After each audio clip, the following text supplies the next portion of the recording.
খুনি হাসিনা যা করেছে তার নির্মম পরিণতি তার হয়েছে।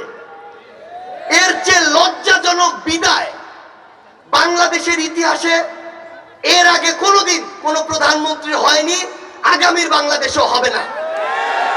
ওয়ালটনের পণ্য কিনে জিতে নিতে পারেন নগদ 20 লক্ষ টাকা। Double million offer, Walton fridge কিনে পেতে পারেন 20 লক্ষ টাকা, রয়েছে কোটি কোটি টাকার নিশ্চিত উপহার। একটা মানুষের ন্যূনতম যদি লজ্জা থাকতো তাহলে সেই মানুষটা, এই ক্ষমতা পিপাসু নারী, তার নিজের কথার পরিবারের কথা এক পাশে রেখে এই যে হাজার হাজার নেতা কর্মী, এই যে 47-49-এর পর থেকে একটা দলের বিভিন্ন জায়গায় ভূমিকা রাখা, এই যে 71-এর মুক্তিযুদ্ধে কিছু না কিছু ভূমিকা রাখা, সবশেষে এই যে একটা দলের এত বড় ভবিষ্যৎ, সকল কিছুকে শুধু নিজের ক্ষমতার জন্য বিসর্জন দিতে পারতো না। সে কারণে সৃষ্টিকর্তার পক্ষ থেকে তার এমন এক পরিণতি হয়েছে, তার যদি বিন্দু মাত্র লজ্জা থাকে সে মরণের পূর্বেই বাংলাদেশে কোনোদিন পা রাখবে না। কিন্তু আমরা আমাদের জায়গা থেকে ওই খুনি হাসিনার এই বাংলাদেশে ফাঁসির মঞ্চে দেখতে চাই।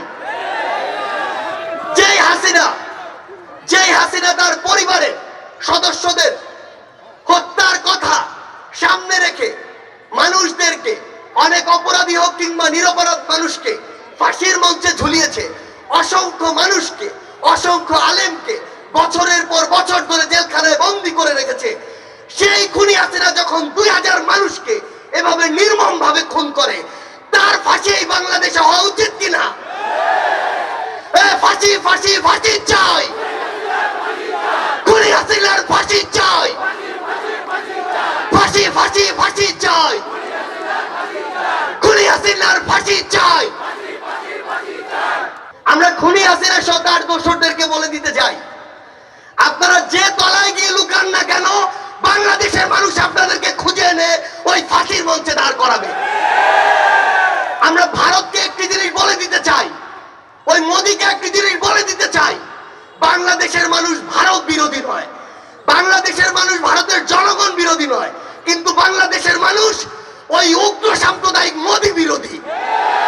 বাংলাদেশের মানুষ ওই গুজরাটের উগ্র সাম্প্রদায়িক মোদীর বিরোধী, যে উগ্র সাম্প্রদায়িক মোদী মুসলমানদের রক্তের উপরে এসে এই ভারতের ক্ষমতায় এসেছে। আমরা আমাদের জায়গা থেকে স্পষ্ট করে একটি কথা বলি, সম্পর্ক হবে দেশের সাথে দেশের, ব্যক্তির সাথে ব্যক্তির নয়, দলের সাথে দলের নয়।